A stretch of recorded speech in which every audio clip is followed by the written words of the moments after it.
Sharon, thank you for coming on. This is an absolute honor. I'm so grateful for you being here. Well, thank you. It's a great delight to be with you. I figured we'd start things off with Miles Horton. Who is Miles Horton and why do you admire him so much? Miles Horton was the founder and I guess director, we would say, of what was then known as the Highlander Folk School. Now I think it's known as the Highlander Center for Education or something like that. And he founded it in Tennessee. And it was really almost like a training ground for organizing. A lot of civil rights leaders were there. Martin Luther King Jr. was there. Rosa Parks was there. And then as it evolved, people started going like from West Virginia who were really concerned with strip mining or different environmental causes. And so he was really right at the center of a tremendous amount of activity as people were trying to explore, ways of getting empowered with one another and a sense of community and going forth and trying to make this a better world. Yeah, I found so fascinating in your book, Real Change, how he had a mission and he was going against the law, the Jim Crow law, for so long, and how he was able to stay with the mission. How do you think that he was able to do that? And what issues today do you think that people will have to stay with for a long time before they actually see results, quote unquote? I think probably every issue. It's like it'd be hard to choose just one. Well, I asked him, the story I tell in the book is about a time he came up to Massachusetts and he was here at the invitation of a friend of mine. And then the friend had to go to work or something. So I got to spend the day with Miles Horton. And I asked him, we talked about meditation, which he was not really interested in. And, but I said, what do you do? Because just someone had made a film. You Gotta Move is the name of the film, and a documentary about him and about his work, which I had seen and I'd really been blown away by. And I talked about it in a retreat I was teaching, and then someone came up to me and said, I'm the one who made the film. Wow. So that was really beautiful, So anyway, I spent this day with Miles and we talked about meditation. And then I said, what do you do? What do you do? You must do something to be able to hang in there. And he said, well, I go sit outside and look at the mountains. And I knew that, in general, unless we just crash and burn, we're calling on something to help us get perspective or a bigger picture or keep on going. And I think, the other like stories in that particular book cover a lot of people who spend a really long time needing to draw upon patience and their own inner values and remember what their own North Star is and what keeps them going. And because there's so many ups and downs. It's so fascinating how you might think of meditation as one thing, and for him, he said he didn't meditate, but that is clearly an example of meditating, and how even just like walking in the park or whatever it is, for someone, it can be meditation. So I found that everywhere. Once I've been awakened to the power of meditation, it really is everywhere. But that I want to ask about there in the book and in life, it seems like there's so many problems. There's so many things that need changing, but there's also a real importance on focusing on yourself and focusing on creating the best in you so that you can present good to the world. How do you balance those two?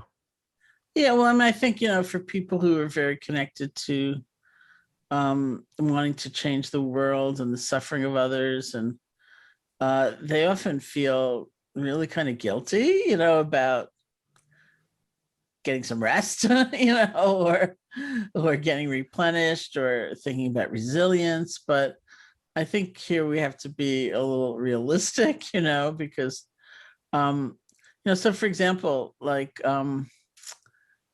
there's a distinction that's being made these days sometimes in science and research between empathy and compassion. This is a little technical, but because of course we tend to use those words as identical, but they're really not. So empathy is that felt sense. It's like feeling into someone's situation and resonating with it. It's like there's a vibration in our body in response to seeing somebody's difficult situation. And we need that. And I think we see in the world a lot of examples of a lack of empathy, where people just feel very distanced from someone else, and they don't really feel into the situation, what that may be right in front of them. And it's a cold, cruel world when there's no empathy. It's like you can kick a table, and that's one thing. But if you kick a person and you feel like you're kicking a table, that's a big problem, And Yeah. so, I mean, I see a lot of empathy trainings and things like that, which I think are terrific. But, I've spent a lot of years in teaching, working first with caregivers, people we call caregivers, who either in their personal life, in their family, or in their professional life, or sometimes just in friendships, are the kind of person who gives and has trouble receiving, something like that. And, people in caregiving roles often give and give and give and give. And I think they have huge empathy. That's not a problem, but they're burning out for some other reason, And so the compassion part is sometimes defined as moving toward a situation of suffering, not into a situation of suffering to burn up yourself, but moving toward it to see if you can be of help. Not like, I am definitely going to take over and make everything okay by Thursday, So I kind of moved, I was working a lot with caregivers, and then I sort of thought, who do they remind me of? And then I thought, oh, activists, they're just the same way, doing kind of really often heroic work on the front lines of suffering with huge empathy and burning out. So I think we have to learn to be realistic that, we need some kind of resilience. We need to sustain ourselves. We need, as you were saying earlier, we need a long-term perspective, like what's going to keep us going in the long run, not just like a burst of energy and then we crash. And that all points to having some tools, whatever they might be for you, that will really help you be fortified. Yeah. So let's talk about those tools. What are some tools you would recommend to make sure while you're fighting a long battle? I don't know if battle is the right word, but you're on a long-term mission. What tools can you use to sustain yourself on that mission? Well, for me, it comes down to a lot of the skills of meditation. So that's learning how to center, and not kind of be leaning forward into the future all the time, but remembering to pause, like just take a breath, and not only do we do that in formal meditation, but people describe practices like, I write out the email, and then before I press send, I take a few breaths and then I read it again. And I decide, is this actually the message that I want to be sending? Pausing between meetings and just taking a few breaths. And that helps us realize, what do I really want to see come out of this meeting? More than anything, do I want to be seen as right? Do I want a resolution? Do I want to help somebody, like mentor them? Do I want to grind them into dust? But we need that pause in order to be that self-aware. So the first is like centering, and the second skill or set of tools has to do with mindfulness, and that has it's like the ability to be with our experience more genuinely as it is, not adding a whole lot of stuff from the force of habit. So the very common thing would be, we feel physical pain, or we feel disappointment, we feel heartache, and right away we start adding a future, an assumed future. What's it going to feel like tonight? What's it going to feel like tomorrow? What's it going to feel like next week? And it's overwhelming, and we feel helpless, and it's too much. It's like we can deal with what's now directly and honestly, and often effectively, but we can't deal with the entire future right now. Or maybe we have some very difficult feelings coming up, and this has been a time of such huge loss and disruption and confusion. I didn't expect to be here, like where I am right now. um, and being able to be with those feelings and not blame yourself for them or feel like I've got to vanquish them, and really let them unfold and have some compassion for yourself is really important. And another part of mindfulness I find is remembering to take in the joy, because there are sights of wonder. There are things that happen every day, small things that can really help fortify us and fill us, but we disregard them. Either we're so distracted we don't notice the good that's actually happening, or we have such completely unrealistic standards of perfection, like nothing's ever good enough, or we feel guilty.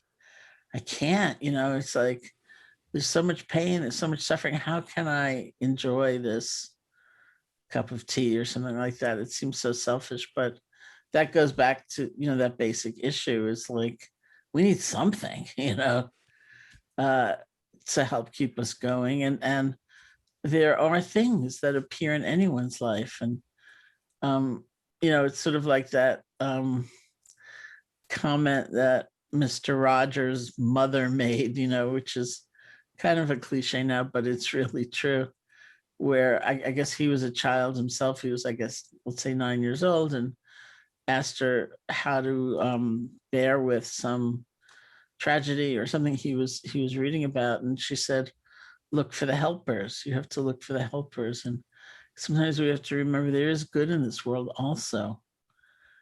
And that's not trying to cover over things, or pretend everything is glorious. It's like filling in the picture so that we can actually hang in there through adversity in a better way. And we have, tools of connection. Like, we feel so alone so much of the time, and especially now often, but even not just especially now, like before the pandemic. Also, I kept reading about epidemics of loneliness happening, and remembering that we're actually never alone. We feel alone sometimes, but that's not the truth of things. That's not reality. And reinforcing that sense of connection to life and to others is something that happens through meditation. Why does why do many people who practice meditation come away with the idea that we're all connected? That's kind of a mystery. I mean, because to me, on the face of it, it looks like maybe the most solitary activity imaginable. Maybe you do it all alone. Maybe your eyes are closed.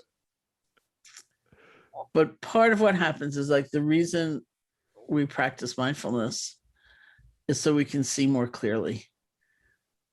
And, when, let's say, an emotion comes up and we hate it, we're pushing it away right away. It's not going to be a lot of learning that goes on. Or when we kind of lunge into it, it takes us over, and we're, writing that email and pressing send before we know it. There's not going to be a lot of learning going on. So we're trying to establish a space where we can be with whatever comes up, but in a different way, so we can see more clearly into it. And we see, like, some of those emotions, as an example, there are layers and layers and layers and layers. If you sit and look at anger, that means without judgment. You see, it's not just one thing. There are moments of sadness, there are moments of fear. And almost always, I think, if we can do that, we will see some sense of helplessness at its core. And that, for me, that's my clue. Like, okay, take some small action, whatever it might be, because the helplessness is like the worst feeling. That's the most difficult feeling, and we need to channel the energy of that in some way. But I wouldn't see that if I was just overcome by the state, or if I was trying to push it away. So we just develop insights and understanding, and we see more clearly. And one of those insights is genuinely how connected we all are. It's not something you're trying to make yourself believe or forcing onto the issue. It's just like part of what gets revealed. It's like, wow, look at this. And you can also bring it consciously into life. Like, when I would go into companies or organizations to teach, I would always ask, how many other people need to be doing their job well for you to do your job well? Because look at that. We live in an interconnected universe, in fact. Or the Vietnamese Zen teacher, Thich Nhat Hanh, who would always hold up like something. Like, I think the last time I saw him was in New York City. He held up a sunflower, holds up a string bean or something. Like, he held up a sunflower and he said, now look at all the non-sunflower elements in the sunflower. So you think about, how did this grow? You know, the sun. And who prepared the soil? And what about the rainfall that nourished the sunflower and everything that affects the quality of the rainfall, which we now know is very widespread? Or in the case of the string bean, you know, it's like someone had to plant it and harvest it and transport it and prepare it and sell it to us, or sell it to us so we could prepare it. And, you know, there's a lot of forms of life in that string bean. There are a lot of forms of life that enable us to have lunch, you know? And so you just begin to see the world more in that way. Have you ever looked at an animal and said to yourself, wow, that is me in some sense? Has that thought ever crossed your mind, or have you connected with that in any way? Yeah, I mean, I think I have in a playful sort of way through the years. Yeah.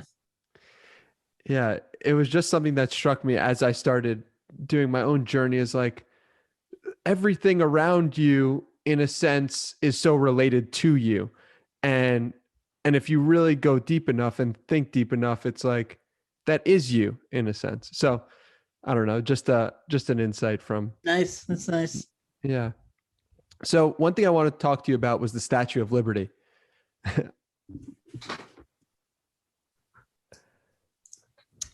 Here she is. Why is the Statue of Liberty so near and dear to your heart? Well, I grew up in New York City, you know, so she was always kind of around. And it's been an evolving devotion through the years. This is not my only replica, I have to admit. I have many different sizes, different materials. You know, that example of compassion and welcome was always very strong for me. And her basic message is, you belong, you have a home here. Even you, that no one else wants, even you can make a home here, which was just like brilliant compassion. But it was actually in doing research for Real Change that where I wrote about her, I realized that she's actually a woman on the move. She has like one foot halfway up. She's in mid-stride.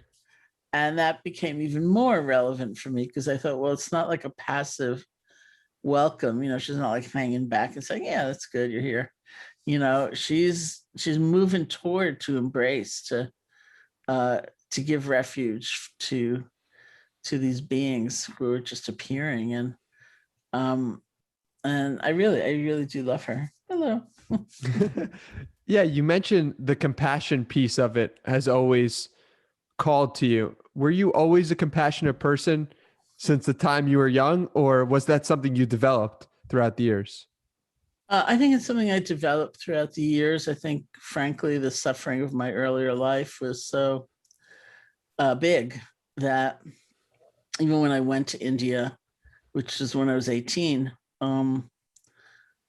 the context in which I learned meditation and the context in which it is so often taught really is about caring about others and, you know, things like that. But I didn't really care about anyone else because I couldn't, you know, I just had some work to do.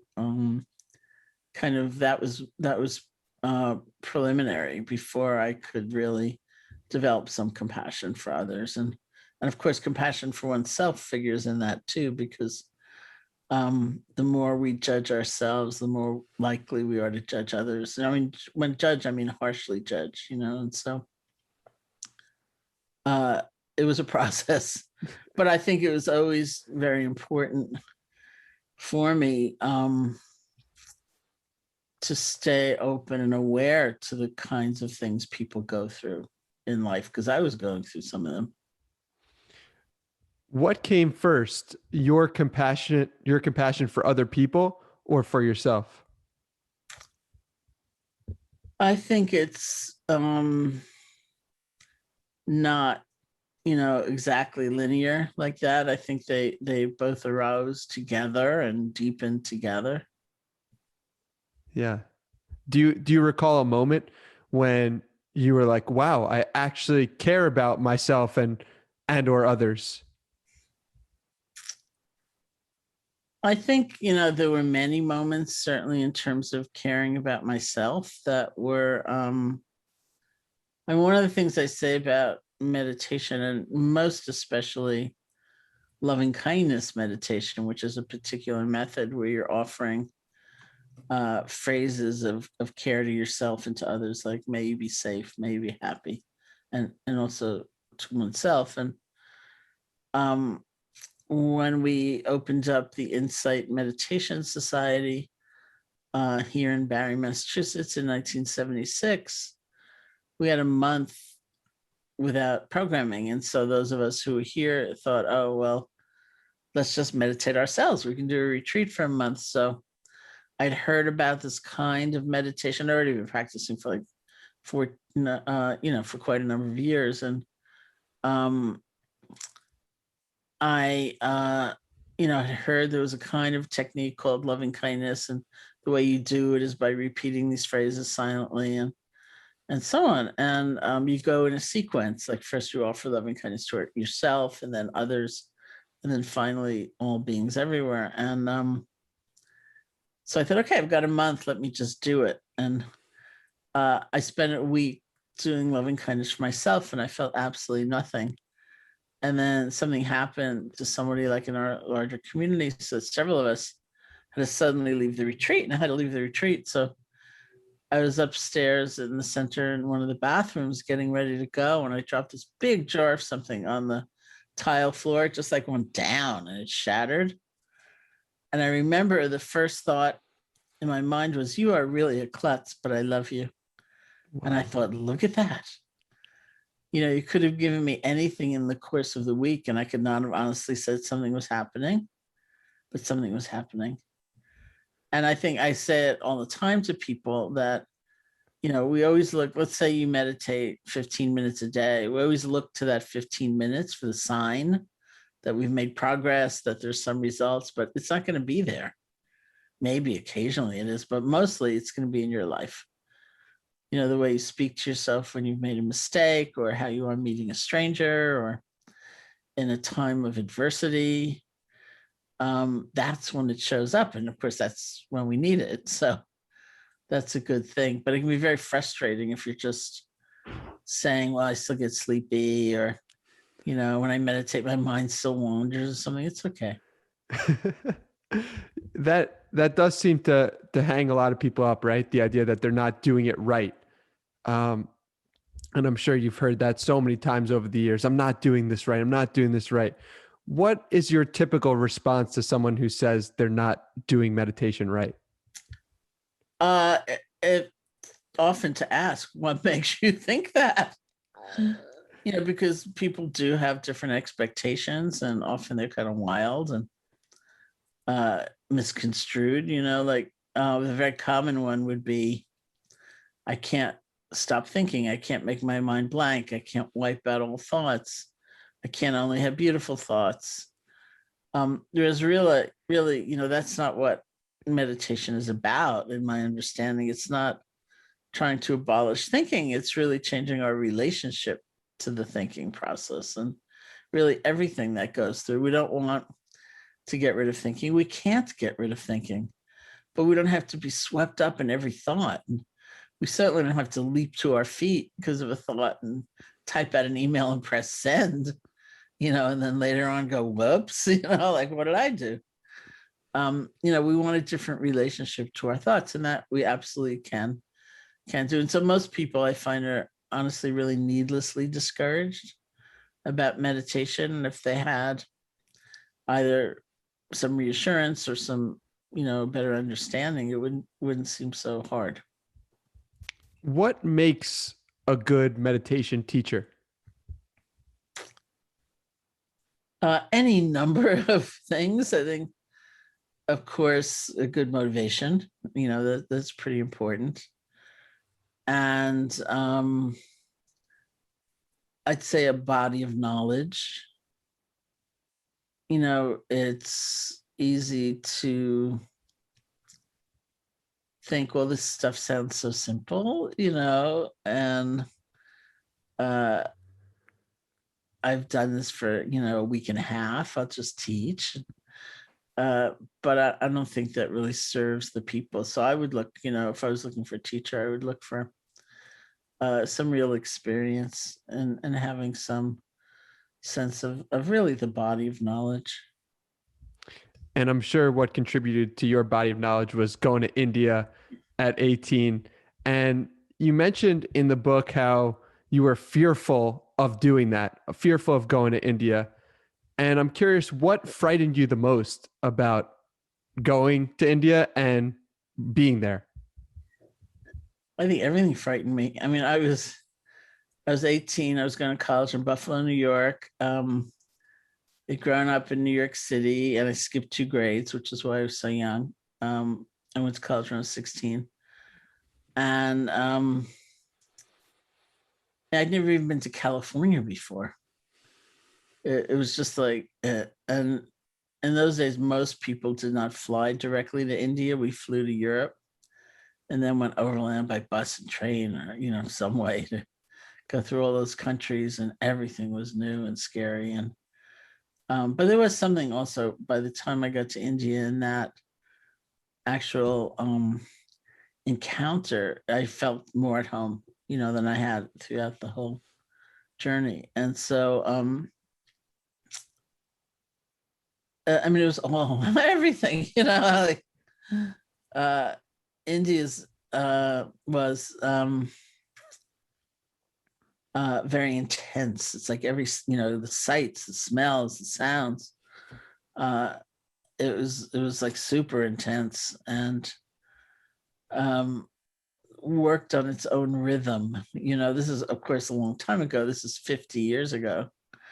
And it's, there were no computers, there were no cell phones, and everything was a little slow. I mean, it was just crazy for us, from a Western point of view. Like, I have these friends who mailed a statue back to the States to themselves, and it literally took 7 years to arrive.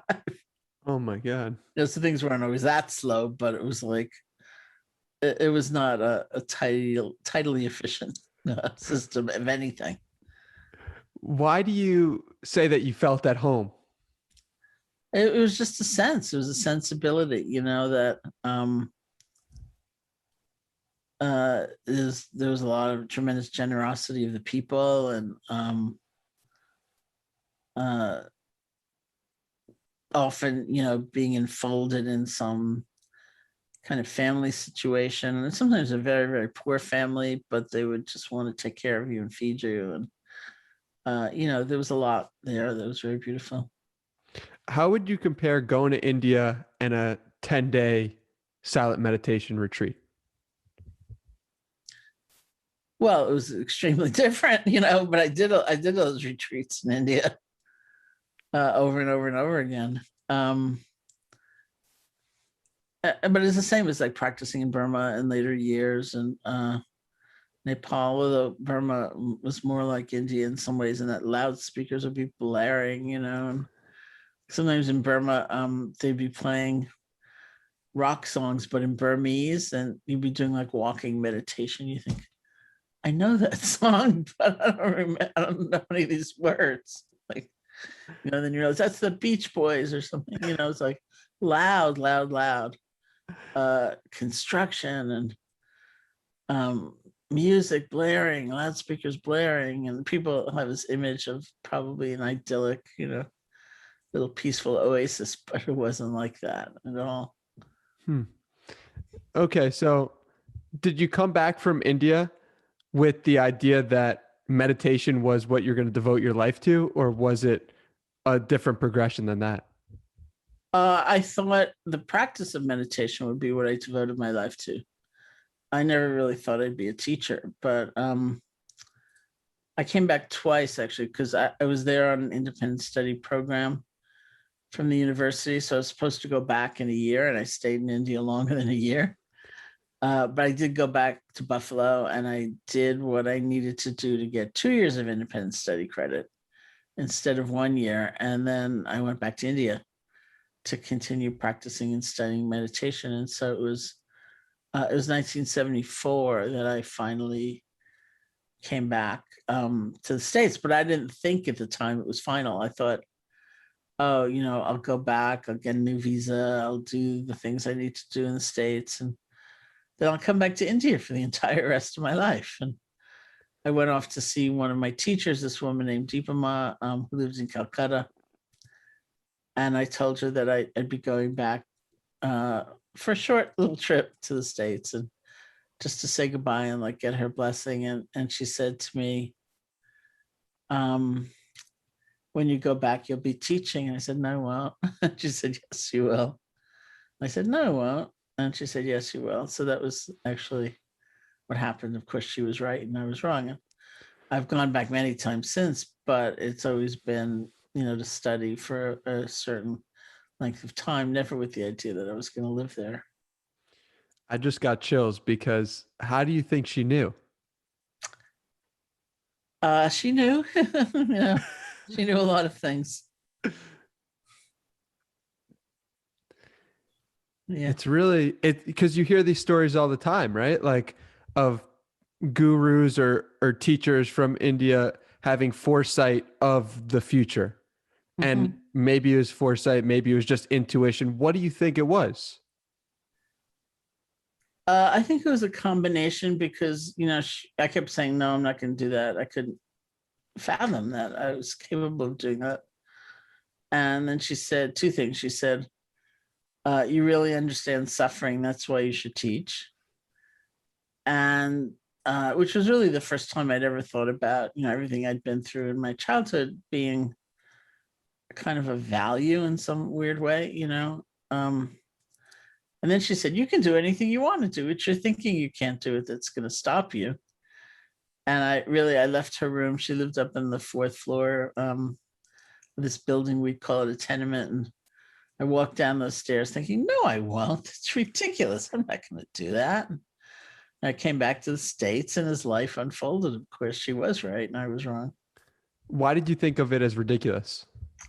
Well, I had tremendous veneration for my own teachers, and I thought I was completely incapable of doing something that I held in such enormous esteem. That makes sense. And take us through the unfolding of you eventually becoming a teacher. What were the next steps to prove your teacher correct? Well, I had met Joseph Goldstein at my first retreat, which was January of 1971.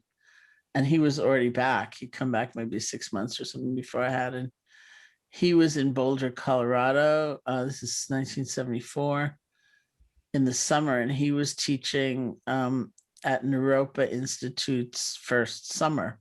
They had just opened their doors. And Ram Dass, who was there teaching, had also been at my first retreat in January of 1971. And we were all friends. And Ram Dass had run into Joseph in Berkeley before that summer began and said he was teaching like this mega class, like 1,000 people at Naropa. And he had these little subsections. So did Joseph want to come and teach like the meditation subsection for him? So Joseph said yes. So we always credit Ram Dass with giving Joseph his first job. And so this is still the first summer session. And Joseph had a 1-bedroom apartment, and Jack Kornfield lived down the hall. That's where we all met. And I showed up with a group of friends maybe 2 weeks before the end of that first session, the first semester, sort of the summer. And at one point, I think 9 of us moved into Joseph's 1-bedroom apartment. People were sleeping everywhere. And Joseph was so popular that he was invited to stay on for the second summer session, and I stayed on with him. I was sort of like his teaching assistant. And then we got invited to lead a month-long retreat. So Joseph and I went and led this month-long retreat. And then we really had nothing. We were just crashing on people's couches and their living rooms and stuff like that. And then somebody else wrote a letter, and because this was also a long time ago, they wrote a letter and said, would you like to come to Vancouver and teach a retreat? And so some combination of Joseph, Jack, and I, and a few other people in different combos, we would just respond to these invitations. And then when that retreat was over, we never knew if there'd be another retreat, but the letters kept coming. And, when we just kept teaching and teaching. And I think there was somebody whose house we were often staying in. And I think in some kind of self-defense to get us out of his way, he said, I have another house. I have a rental property down near Santa Cruz, California, in this town called Felton. Why don't you go stay there for a while? So we moved there, and we opened it up, the house. I don't know, maybe like 3 extra bedrooms or something. We opened it up as a retreat center. And we said to people, if you want to come, we'll feed you, we'll take care of you. You can do a retreat. And somebody came through who was writing a book and wanted that kind of situation. And he said, I know. He said, why don't you start a real retreat center? Like, it could be like a sacred site in this country. It could be a repository for the kind of energy people generate when they come together for this purpose, and doesn't need to dissipate. He said, I know exactly the people who can help you. They're all in Massachusetts. And he was right. So we connected and began looking for a place, and finally found what is now the Insight Meditation Society. It was a Catholic novitiate when we bought it, and we moved in 1976. When you first started teaching, those first few times you were doing it, did you have a level of trepidation or imposter syndrome because you had held your other teachers in such high esteem? In certain ways. I was still really young. I was 21. I was younger than almost everybody else, who I was teaching, and that felt weird and awkward. And, I didn't have that kind of life experience. All I'd ever done was go to India. And I was absolutely petrified of public speaking. It was impossible for me. And I could relate with some anxiety, but I could relate one-on-one with people and try to help them, because I had such profound belief in the meditation,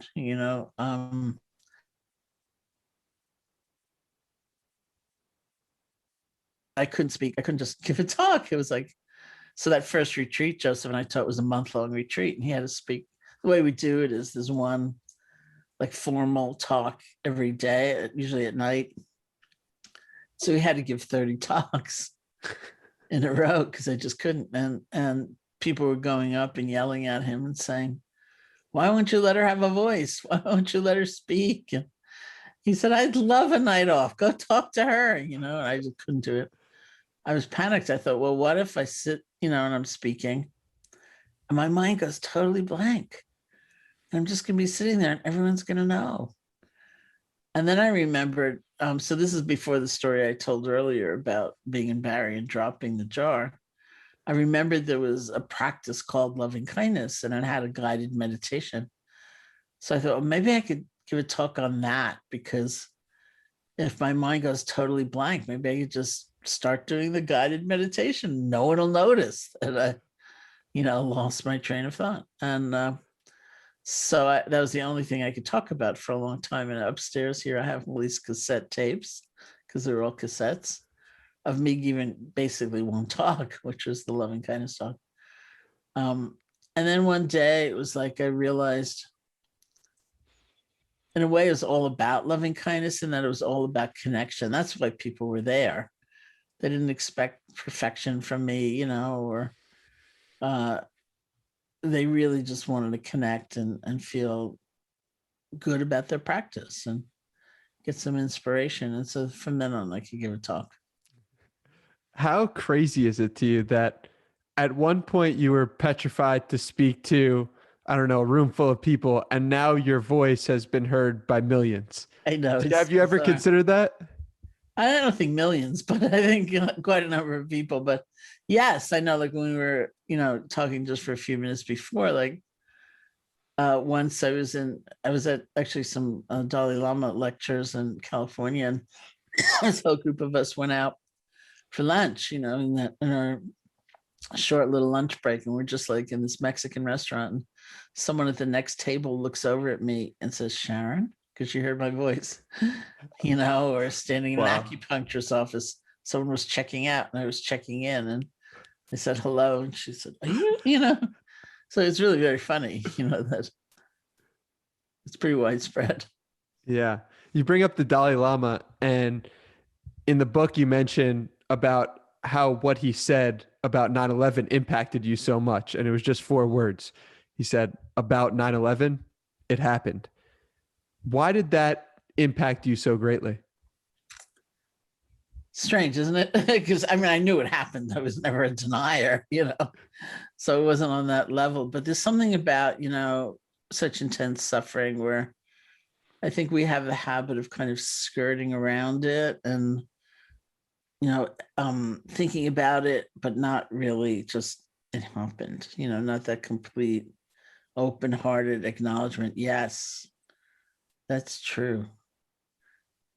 Which I think that is really the basis for not only personal growth and understanding, but a more effective path for trying to make a difference in the world. It's just like, yes, this is true.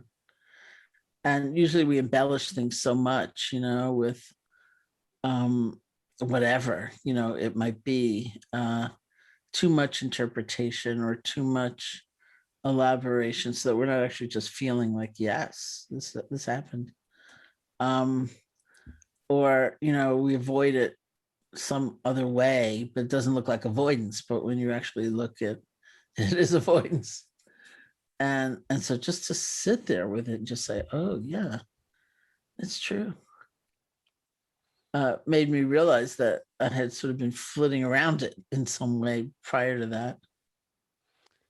That's what meditation seems to do for me, is it forces me to confront the issues and things that I've been putting off in my mind and makes me look at them somewhat objectively. Obviously, you're never going to get completely objective, but brings awareness to that issue that I've been putting away. And when he said that, and I read that, I was like, wow, that's exactly what he did with a huge event that had, for New Yorkers, had the really their heart and the suffering and real suffering. So I thought that was really important, and I really hope that people can take that with them. So you want to put "some things just hurt" on your gravestone. Why? I have that on a cup, but I don't have it in this room. Sorry. It's okay. My friends these days are making me mugs and cups with things I often say on them. So, and one of them is "some things just hurt," because I feel like we can be so unfair to ourselves, and the world can be so unfair to us in terms of what we should be feeling. And these days, as often, it's almost a kind of new age pressure that says, well, if you had the right attitude, it wouldn't hurt, or if you weren't resisting, it wouldn't hurt, or if your thinking process was better, clearer, it wouldn't hurt. And I think some things just hurt. So that's why I formulated it, because I thought it's so unjust, it's so unfair. Like what we do with that hurt is different, and that's where we're actually empowered. Like we don't need extra suffering. Maybe something hurts, but then we add this whole dollop of isolation to it, like it's just me. Well, that we don't need, because first of all, it's untrue, and it just exacerbates and increases the suffering tremendously. Or maybe we do that kind of future projection. Maybe that's our add-on, or maybe we're ashamed of what we're feeling and that's our add-on. Or, we can have all kinds of weird and distorted relationships to a painful feeling. And we need to work to relinquish the hold of some of those add-ons. But that doesn't mean things never hurt. Look at what people go through. And in some ways, I probably encounter more people who feel distressed at what they're feeling than the other, than the opposite. Like, I shouldn't feel this. I should be beyond this. I should have grown beyond this. I've been in therapy forever. Why do I still feel this? Or I've been meditating forever. Why, I'm so bad. I'm so terrible. Like, I once, like before the pandemic, I was talking to this woman, and she was really in that state. I should be in a better place. I don't know why I'm so bad off. I've learned so much and I can't put it into practice. And I'm so overreactive. And so I said to her, I'd like you to make me a list of everything you've been through this last year. And she chose not to make the list, but to draw it out, So we sat and looked at the drawing together.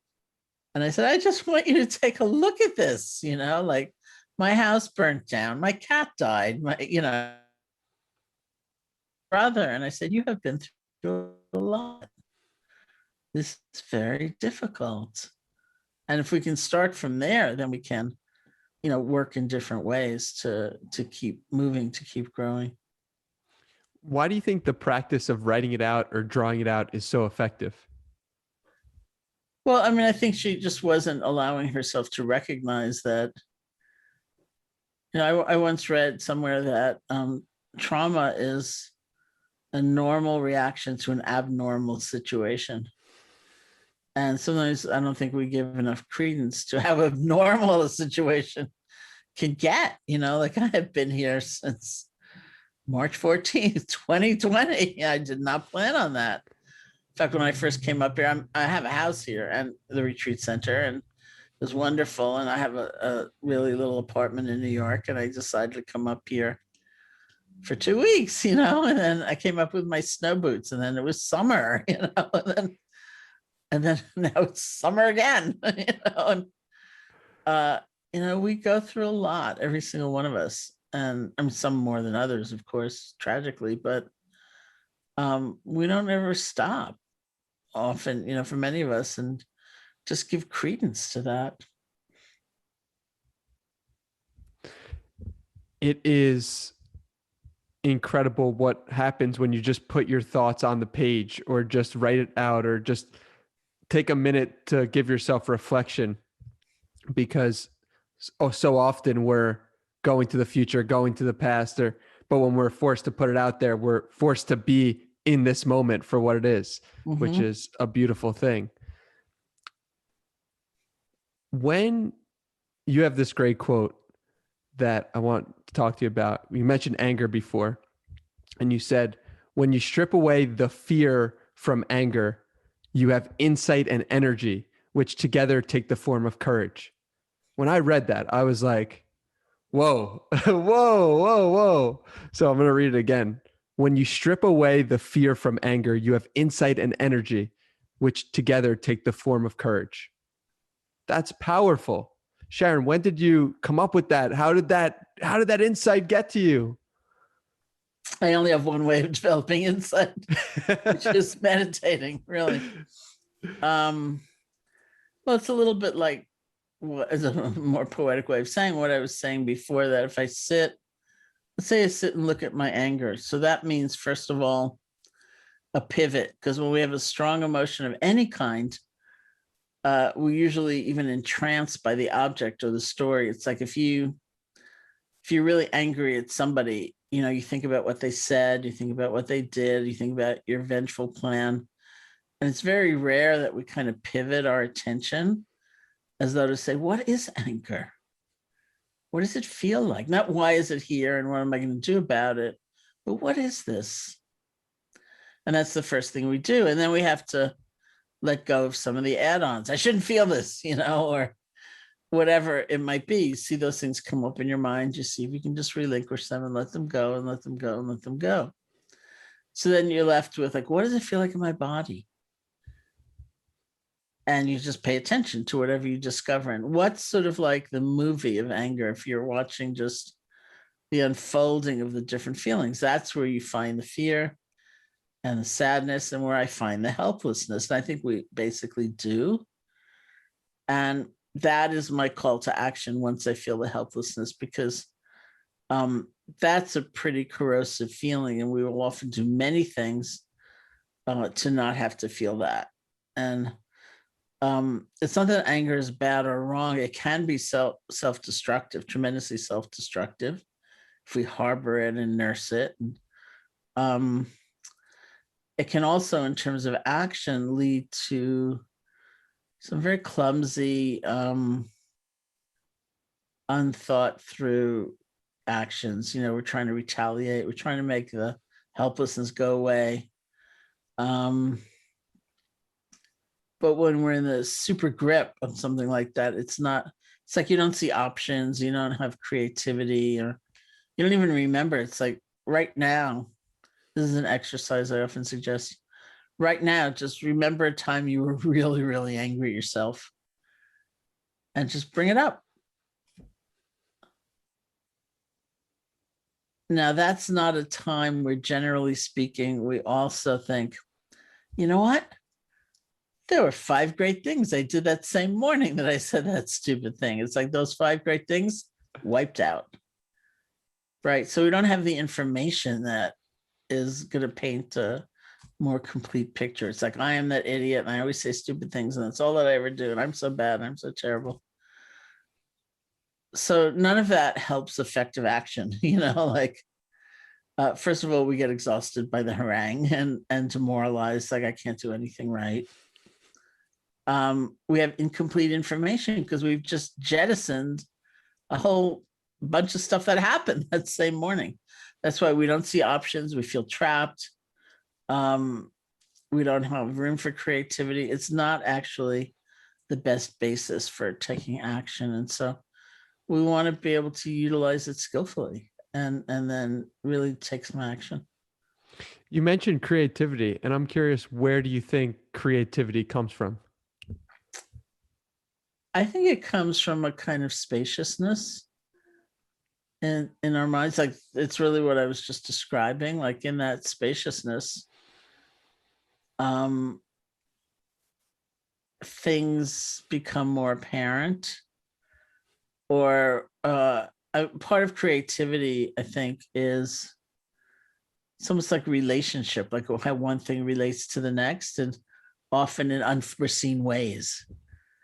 You know, but in our perception, it's like suddenly they're connected, things are related. And for me as a writer, that happens most often when I'm meditating. And not because I'm trying to work it out, you know, like how did I make that chapter go there? It just comes to me because there's a little more space within which it can arise.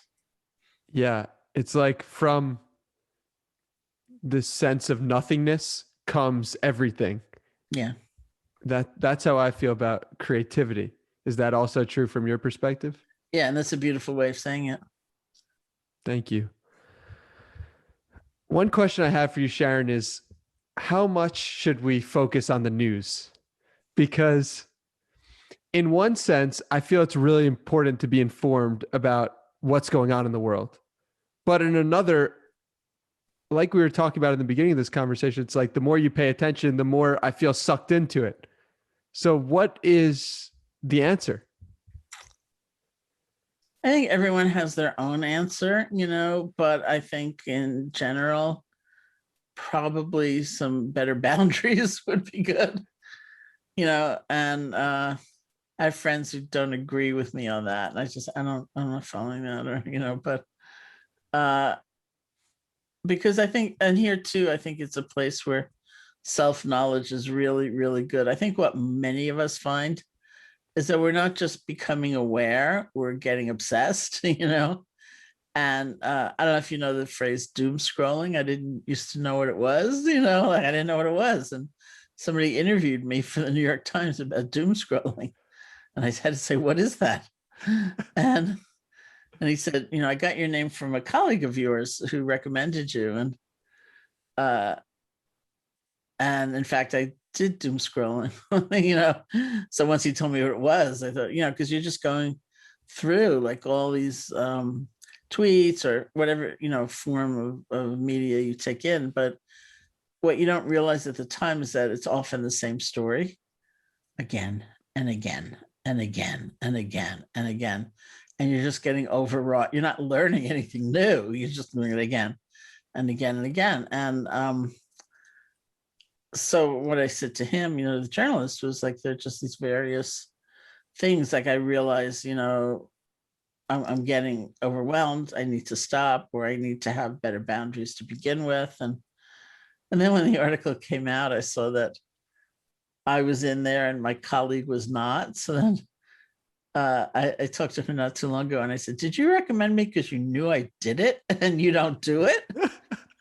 And she said, no, I was just too busy. But I think we really do need to pay attention, because it does get overwhelming and really quite toxic. And that's different than just being informed. How do you recognize that in yourself? Well, I think you just get really in touch, first of all, with what's happening in your body. You feel the tension, you feel the kind of panic sometimes, like and those become very recognizable signals, like, whoa, it's a little too far, hour 7, like picking up my phone and staring at it. Yeah, it's a wild time. And I feel like in some sense the news is trying to make us fearful, but in another, I said to myself, oh my God, there's information that I want to know. So balancing that is always tricky, but I appreciate your insight on doom scrolling.